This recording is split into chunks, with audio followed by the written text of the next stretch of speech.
This is SMNI News Channel. Truth that matters.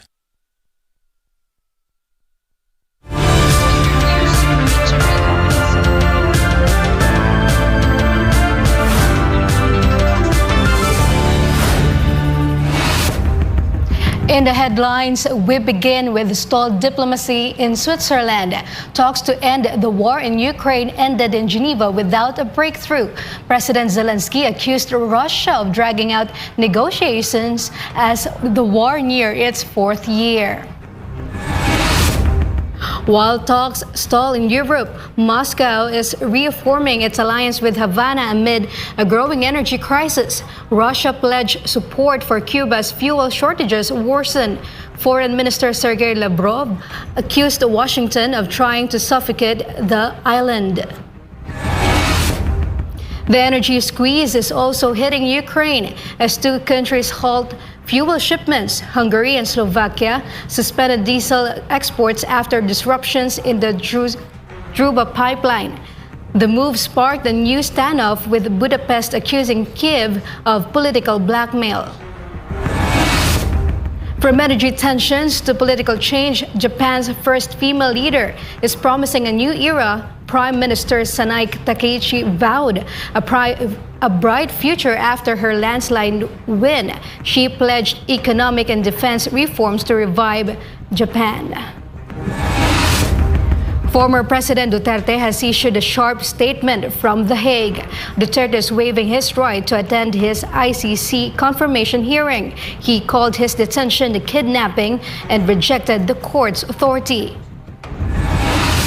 Meanwhile, Baguio marked the Lunar New Year with colorful celebrations. Session Road filled with crowds for dragon and lion dances. Thousands joined the festivities and cultural performances. And finally, the Philippines tennis stars closer to a historic title in Dubai. Alex Ayala reached the quarterfinals after beating world number 32 Sorana Cristea. She now faces world number 4 Coco Gauff. I'm Andrea Santos. Newsline World starts now.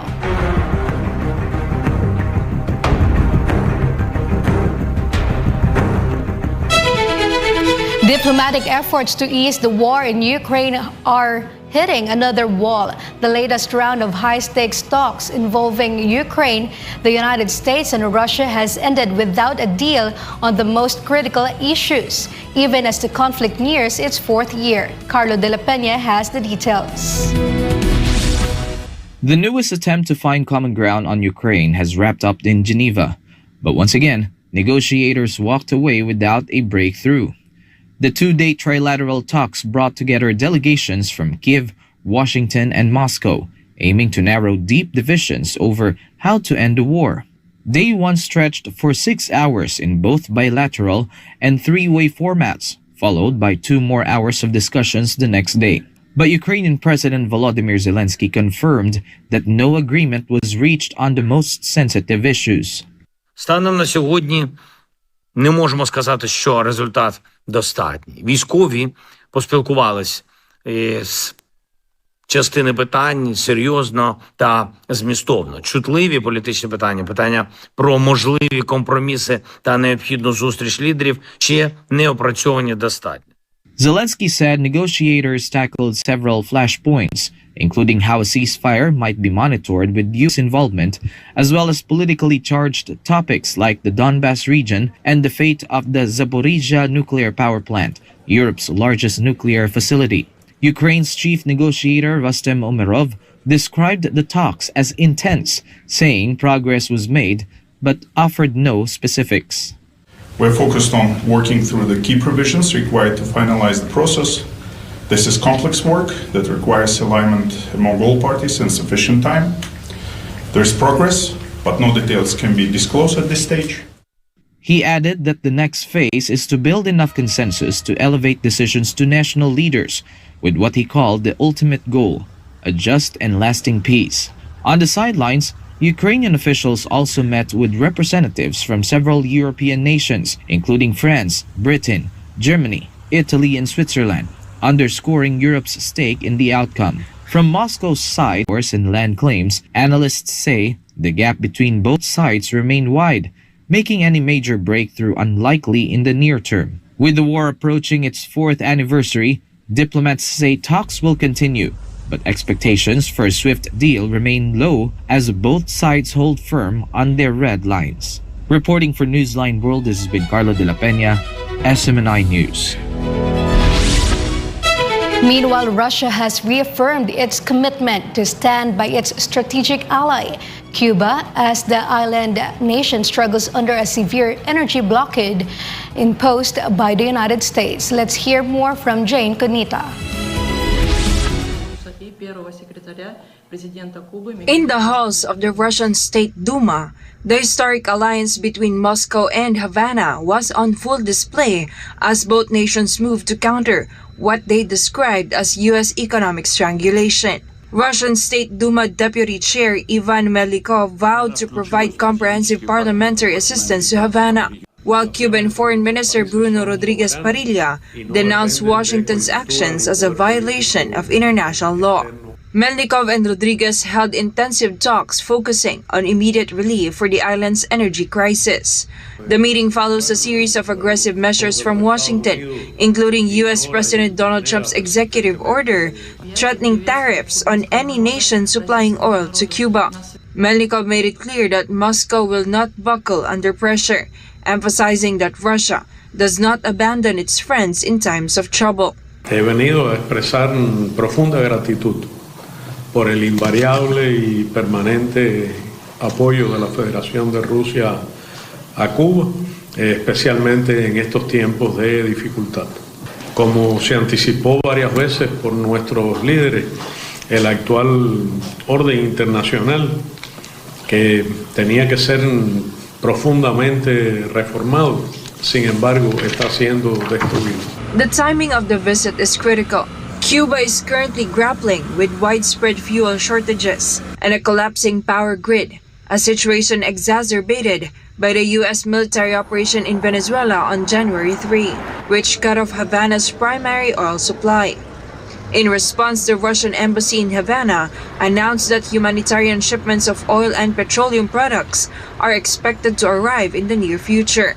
Minister Rodriguez Parilla accused the White House of ignoring the freedom of trade and navigation, warning that Washington's tactics pose a threat to the natural resources of the entire Latin American and Caribbean region. Будьте уверены, как у нас говорят, мы своих друзей в беде не бросаем. Будем делать все от нас зависящее по парламентской линии для оказания посильной помощи братскому кубинскому народу. While President Vladimir Putin also met with Minister Rodriguez to reject the sanctions, parliamentary leaders are now working to harmonize executive and legislative efforts to secure Cuba's energy independence.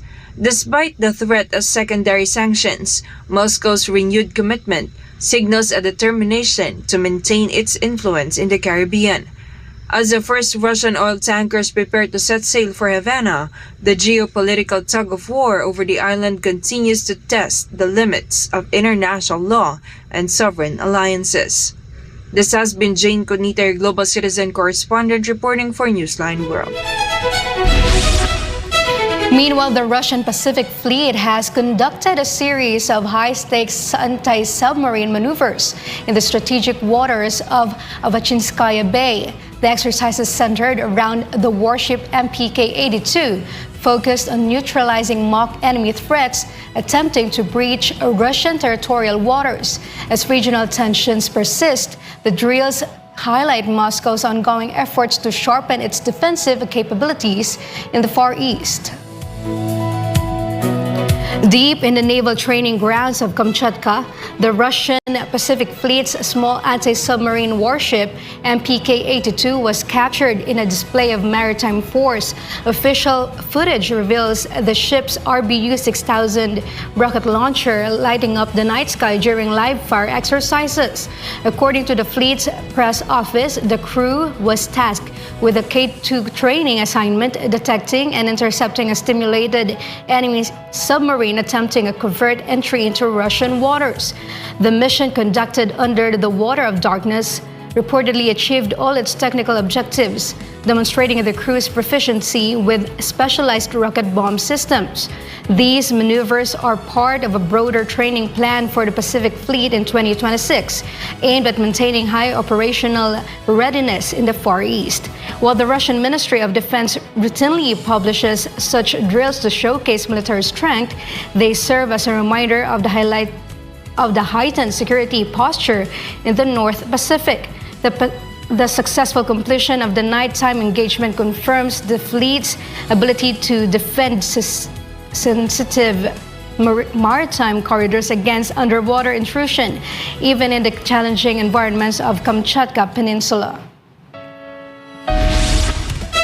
Venezuela's acting president Delcy Rodriguez received Qatari Prime Minister Sheikh Mohammed bin Abdulrahman Al Thani at Miraflores Palace on Wednesday, marking a pivotal moment in the nation's 52-year diplomatic history. More on this from Prince Tripoli. The arrival of the Qatari Prime Minister's motorcade at Miraflores Palace on Wednesday signaled more than just a routine diplomatic visit. Welcomed by Foreign Minister Van Hil, Sheikh Mohammed bin Abdulrahman Al Thani entered into high-level technical meetings with Acting President Delcy Rodriguez. This visit, the first by a Qatari leader since the U.S.-led operation in early January, focused on a comprehensive review of cooperation frameworks. Areas of focus included tourism, agriculture, and specifically energy, following Venezuela's recent legislative reforms aimed at opening its oil sector to increased foreign investment. Diplomatic ties between Caracas and Doha date back to 1973, but the current strategic agenda has taken on new urgency. In recent weeks, Qatar has served as a critical financial intermediary, briefly holding Venezuelan oil revenues in restricted accounts before the transition to U.S. Treasury oversight. Venezuelan authorities highlighted that today's talks not only reaffirmed their fraternal bonds, but also paved the way for major infrastructure projects and food security partnerships that could stabilize the country's transitioning economy. As acting president, Rodriguez continues to navigate a delicate path toward re-establishing international legitimacy. The presence of a major non-NATO ally like Qatar provides significant diplomatic leverage.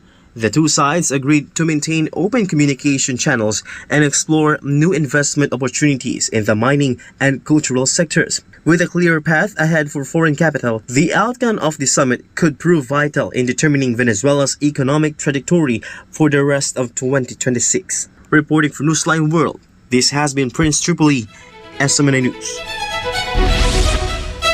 Meanwhile, Hungary and Slovakia have suspended diesel exports to Ukraine after disruptions in the Druba pipeline, one of the world's longest oil pipelines, sparked a new standoff over regional energy supplies. Joy Tabanal tells us more.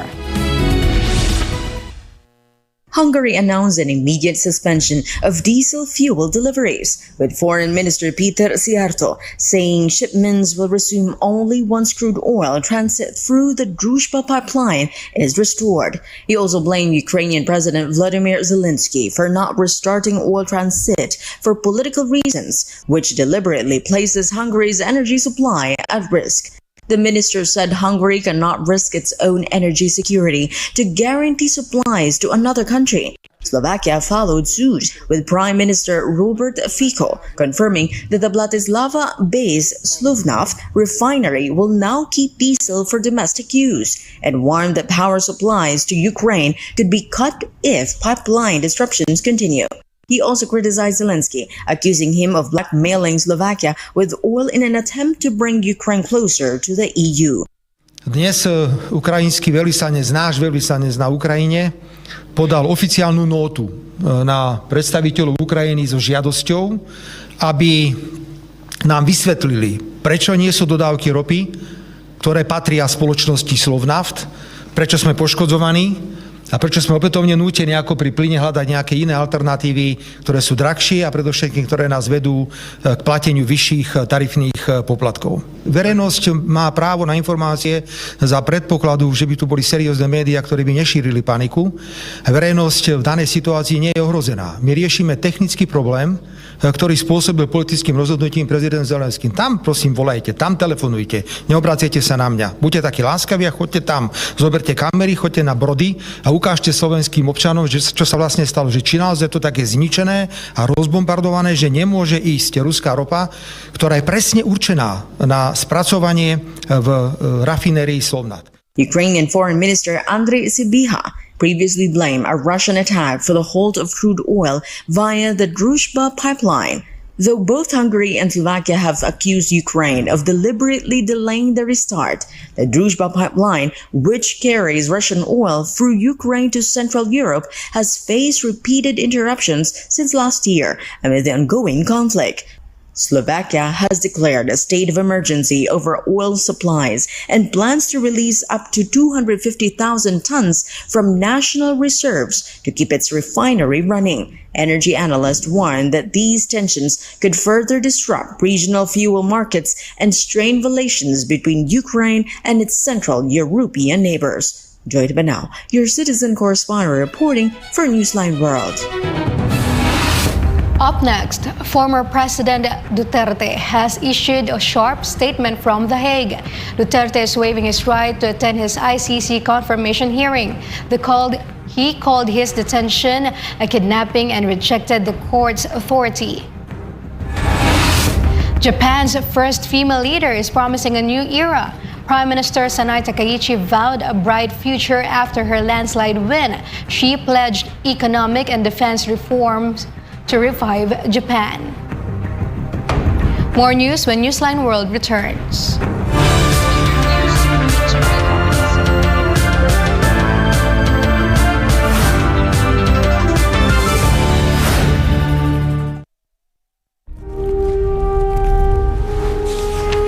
Pasasaan pa ang kalayaan kung ang mga alipin ngayon ay sila din naman mang-aalipin bukas.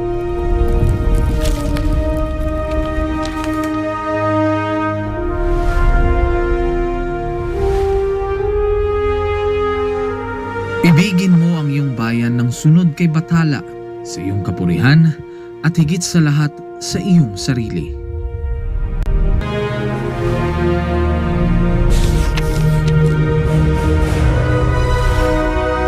Hindi natin mapapalaya ang ating mga sarili maliban kung sumunong tayo na nagkakaisa sa iisang hangarin.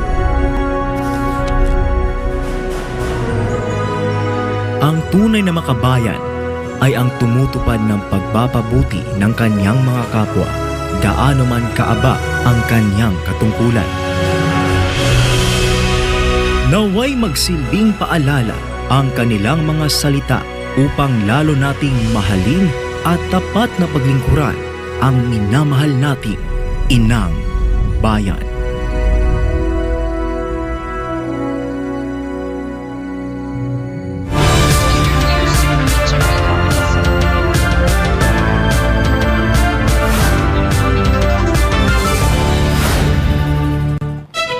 And we're back in a case that could reshape the tech industry. Mark Zuckerberg appeared before the Los Angeles Superior Court to answer claims that Meta's platforms fuel addictive behavior. Paul Montebon reports. Mark Zuckerberg has arrived in court in California to testify a landmark trial over alleged social media addiction. Zuckerberg, 41, appeared at the Los Angeles Superior Court on Tuesday wearing an oversized navy suit that appeared to be straight off the rack. Zuckerberg is testifying before a jury for the first time regarding claims that Meta and YouTube harmed children's mental health. The lawsuit was filed by a young woman who alleges the platform negatively affected her as a child. The CEO told the court he believes he has navigated the safety of young users in a reasonable way, defending Meta's approach to platform design. The case specifically examines whether social media platforms, including Instagram, were designed in ways that foster addictive behavior, a claim the company has repeatedly denied. The trial is part of a broader wave of litigation against social media companies in the U.S. over the impact of their platforms on children. Globally, regulators and lawmakers are increasingly scrutinizing how these platforms affect young users' mental health and online safety. If the jury rules against Meta, the company could face significant damages. Reporting for Newsline World, this has been Paul Montebon, SMNI News. Former President Rodrigo Duterte has announced that he is waiving his right to personally attend the confirmation of charges hearing at the International Criminal Court. He stressed that he does not recognize the court's jurisdiction and described his detention in The Hague as a kidnapping allegedly facilitated by the current administration. Jason Rubrico has the news. Former President Rodrigo Duterte formally submitted a waiver ahead of the International Criminal Court's scheduled confirmation of charges hearing set from February 23 to 27, 2026. In the signed document, he made clear that he will not personally appear before the court. Duterte said he fully understands the consequences of waiving his right to attend and is entrusting his legal team to challenge the prosecution's evidence on his behalf. Duterte also laid out his reasons for refusing to attend the proceedings. He reiterated that he does not recognize the ICC's jurisdiction and claimed that his transfer to The Hague violated the Philippine Constitution and national sovereignty. The former president further described his detention as a kidnapping carried out with involvement of the sitting administration. He also strongly rejected allegations that he oversaw policy of extrajudicial killings during his presidency. In the same statement, Duterte spoke about his condition and personal sentiments while in detention in The Hague. He said he is old, tired, and frail and no longer wishes to take part in legal proceedings he may quickly forget. He added that he has accepted the possibility that he could die in prison, but said his heart and soul will remain with the Filipino people. In the final part of his statement, Duterte expressed pride in his record and reaffirmed his loyalty to the Filipino nation.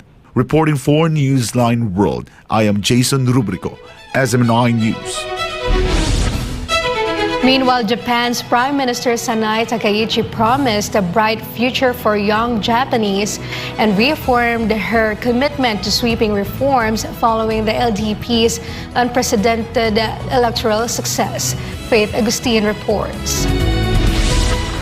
Prime Minister Sanai Takaichi has pledged to lead Japan as a shining beacon in the Indo-Pacific following her party's historic victory in the recent snap election. まず冒頭、先の総選挙において70年余りの自由民主党の歴史の中で最も多い議席数によって高市政権を信任してくださった国民の皆様に厚く厚く御礼を申し上げます。 The Prime Minister's remarks come after her Liberal Democratic Party secured the largest number of seats in its 70-year history.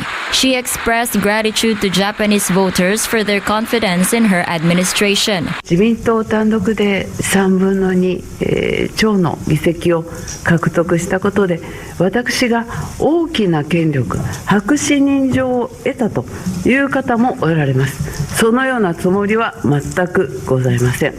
これまでと同様、政策実現に前向きな野党の皆様にもご協力をお願いします。 Takaichi outlined her vision for Japan as a country of freedom and democracy, one that young people can be proud of and that other nations can rely on. She emphasized that her government, dubbed Takaichi Cabinet 2.0, will continue pursuing reforms including amending the constitution, revising the imperial household law, and reducing the number of diet members. This has been Faith Agustin, your citizen correspondent, reporting for Newsline World.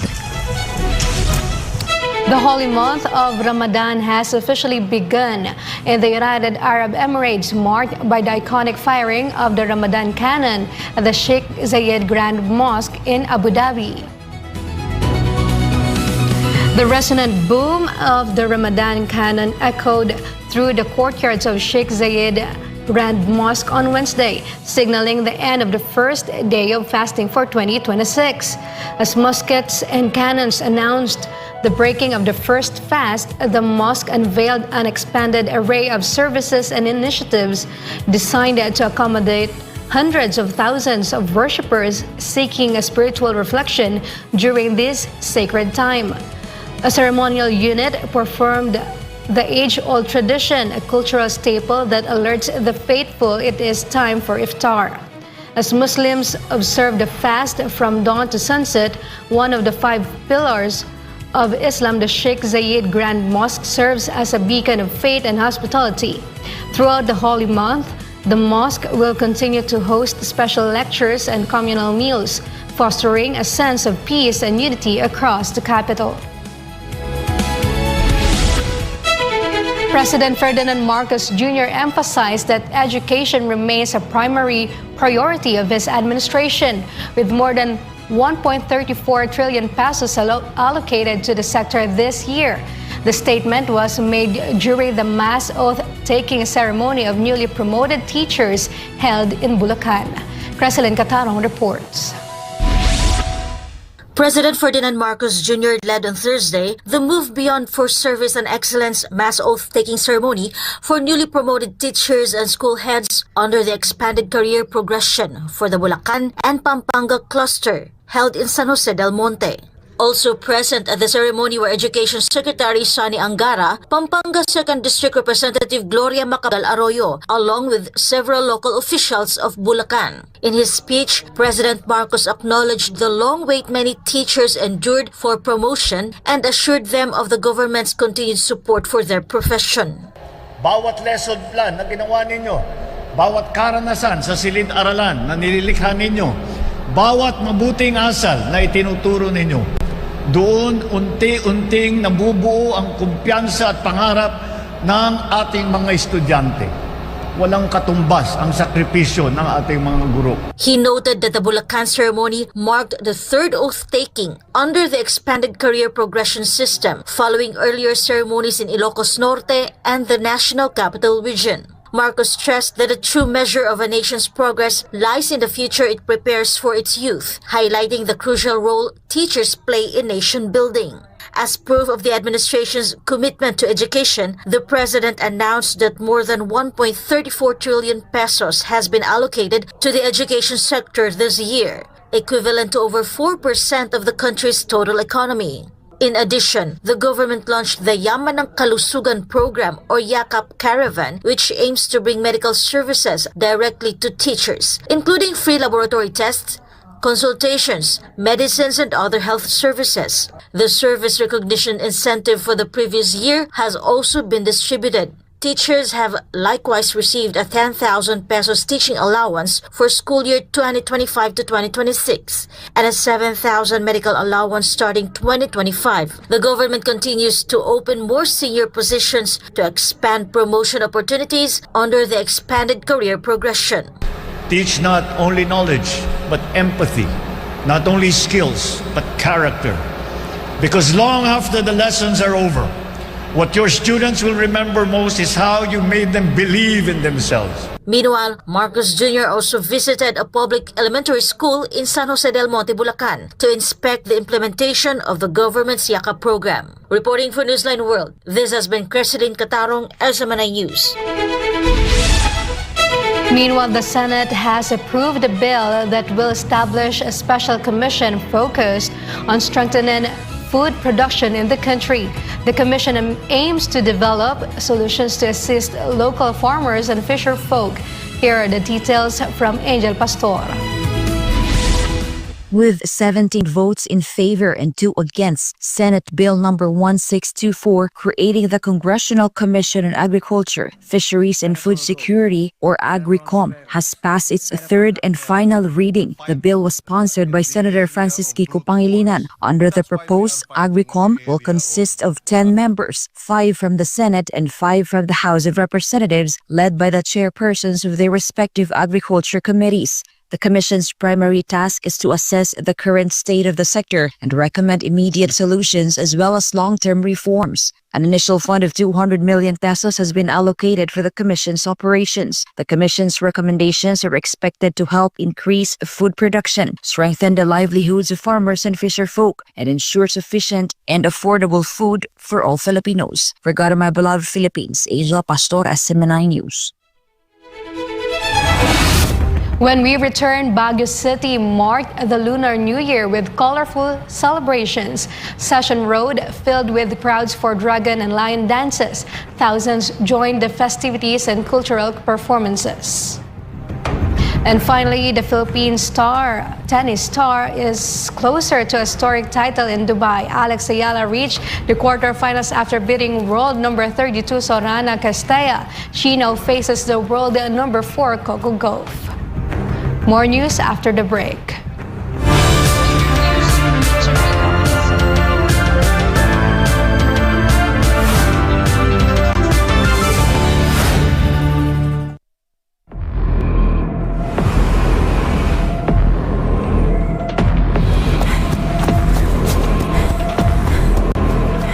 Hoy, magnanakaw!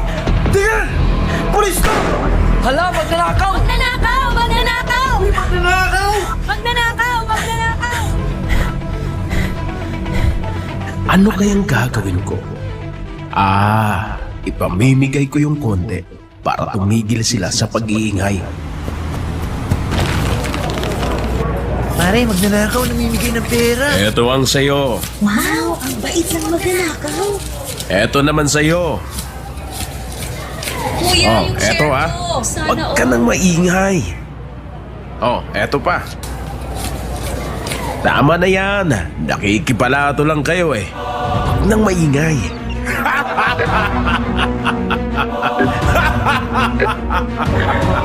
Diba? Konti lang pinamigay ko. Mabait na ako. Tahimik na sila. Easy. Ngayon, pwede ko na tong suluhin. Masaya ang mga tao, pero tama po ba ito? Di po ba ang nakikinabang sa magnanakaw ay kasabwat ng magnanakaw? Ikaw, kinukonsenti mo ba ang legal na korupsyon?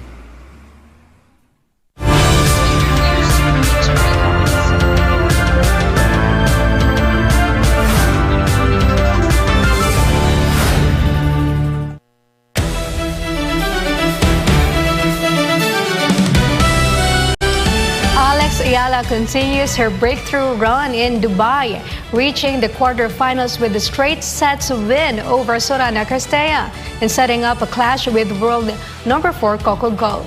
Meanwhile, the USA and Canada advanced to the Olympic men's ice hockey semifinals after overtime quarterfinal wins, keeping their gold medal hopes alive.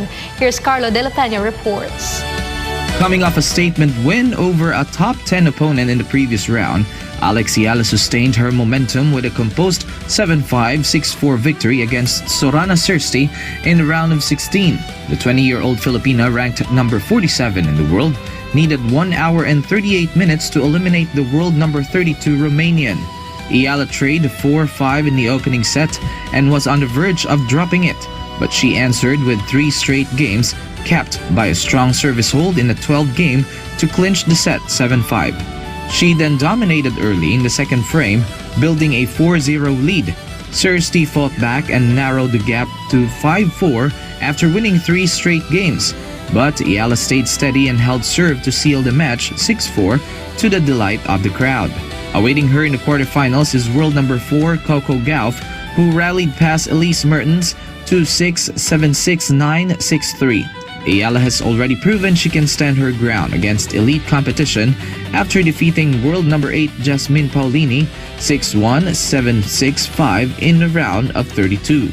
Canada, pre-tournament favorites, overcame the Czech Republic 4-3 in overtime, with Mitch Marner scoring the decisive goal. The Czechs had taken the lead twice, including a goal from David Pastrnak, but Canada equalized with Nathan McKinnon and Nick Suzuki before Marner ended it in OT.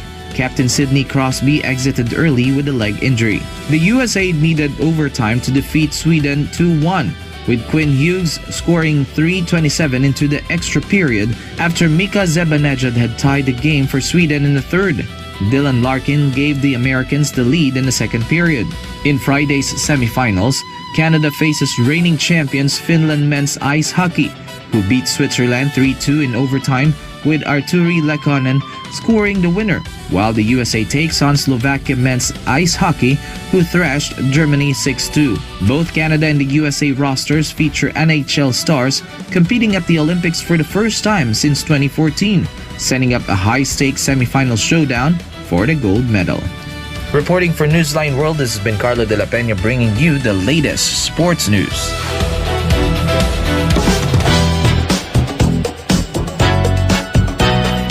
Netflix is bringing Mystery Incorporated to life in a new live-action series, with McKenna Grace starring as young Daphne, reprising the character she voiced in 2020's Scoob, while Julian San Jose fulfilled the lifelong dream after sharing the stage with international music star Josh Groban during his concert at the SM Mall of Asia Arena on Wednesday night. Blake Ann has all the buzz. McKenna Grace is set to take on the role of young Daphne in Netflix's upcoming live-action Scooby-Doo series. According to Variety, the series will explore the origins of Mystery Incorporated, giving fans a fresh look at how the iconic group came together. Grace, who previously voiced Daphne in the 2020 animated film Scoob, shared her excitement about joining the project on Instagram, calling it an incredible opportunity. Fans are eagerly awaiting the series, which promises to blend nostalgia with a new take on the beloved franchise. A dream came true for Julianne San Jose after she shared the stage with international music star Josh Groban. Asia's Limitless star Julian San Jose joined Grammy-nominated singer Josh Groban during his concert at the SM Mall of Asia Arena on Wednesday night. The two performed a heartfelt duet of Groban's song, Both as Sides Now, drawing cheers from the audience. On Instagram, Julian described the experience as a dream, adding that sharing the stage with Groban was such an honor and inspiration. Fans flooded social media with praise for the collaboration, calling it a proud moment for the Filipino singer. And that's all for now.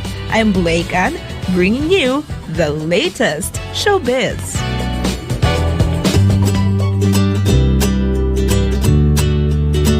A wedding celebration in Tarn Taran, Punjab has captured nationwide attention after a video showed the groom's family showering the bride with bundles of cash as part of a festive tradition. The clip quickly went viral, drawing widespread attention online. Stella Maris has the story.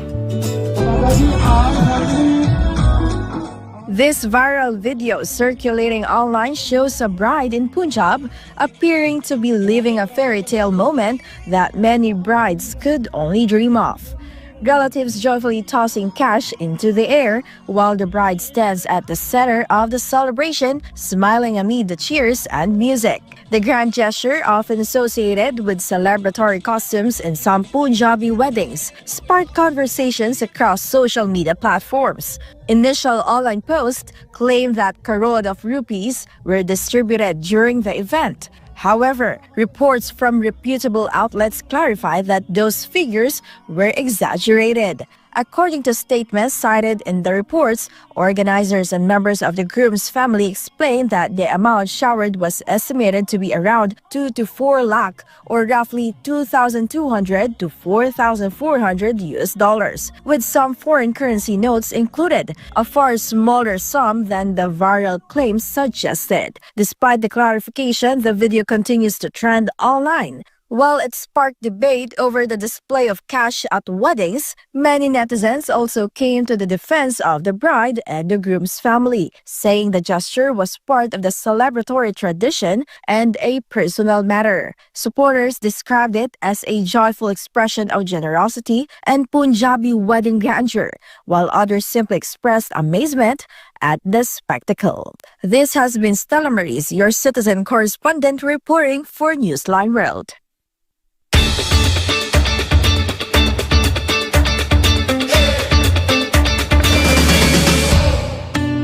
Session Road in Baguio City came alive with crowds, colors, and festivities as thousands marked this year's Chinese New Year celebration. Here's a look at who attended the celebration in MJ Mondejar's report. Crowds filled Session Road in Baguio City on Wednesday afternoon. Children, adults, families, and groups of friends all happily joined the Chinese New Year parade.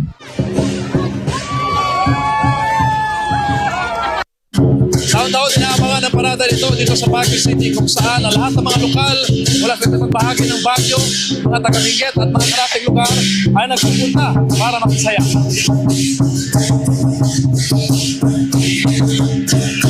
Baguio City Mayor Benji Magalong led the celebration with Chinese Ambassador to the Philippines Jing Tian as guest of honor. The two officials enthusiastically distributed goodies. Masaya talaga to. Saka yung mga tao talaga lumalabas. Yes. Local to, mga local to. It's a very wonderful feeling, very impressive. I really love the city, love the people here. The Chinese community of Baguio also actively participated in the parade. The city's celebration was on par with festivities held in Banaue, Quezon City and in Binondo, Manila. The Association for Philippines-China Understanding or APCU also attended. Ito ang nakakatuwa rito kasi ito ay sanction ng local government ng Baguio. For the past 27 years, tuloy-tuloy po ito ng ginagawa. According to APCO Chairman Raul Lambino, the friendship between China and the Philippines runs deep. This close relationship can be seen in activities like this. This is the only city or the only province in the Philippines na merong active participation ng local government. Napakalaki nitong celebration na ito. It's the biggest celebration of the Lunar New Year. For the Baguio City government, continuing the strong relationship between the city and the Chinese community is important for the progress of everyone. Alam mo naman, kailangan natin, when we talk about progress and development, kailangan talagang may inclusivity dyan. Dapat walang discrimination. At isa sa mga talagang very strong partners namin sa growth and development dito yung Filipino-Chinese. Wish you, everyone here, have a joyful Spring Festival. Happy Chinese Lunar New Year. 恭喜发财，新春快乐。谢谢 Thank you. Reporting for Newsline World, this has been MJ Mondejar, SMNI News. A Lunar New Year dinner hosted by the Filipino-Chinese business community in Baguio City drew a number of prominent personalities. MJ Mondejar has the details.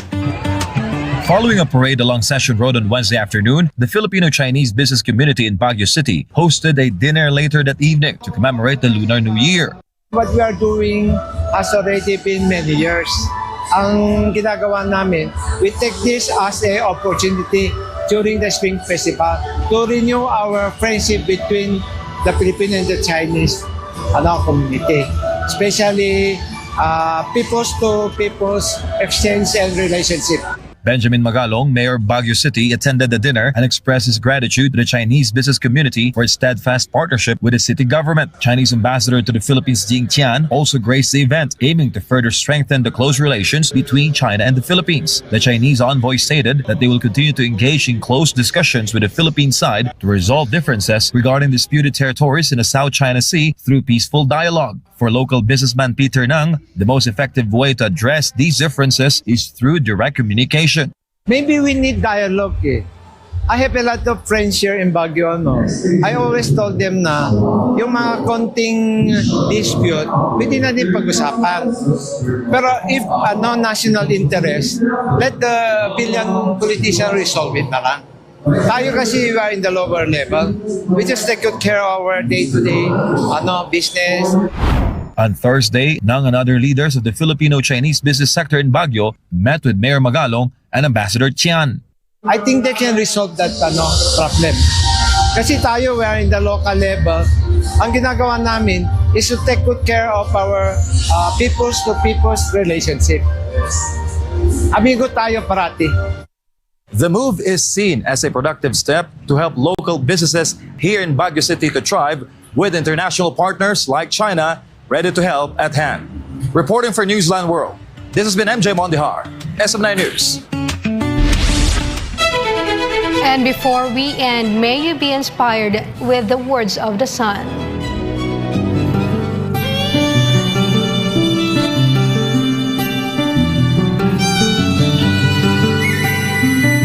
Every day may not be good, but there's something good in every day.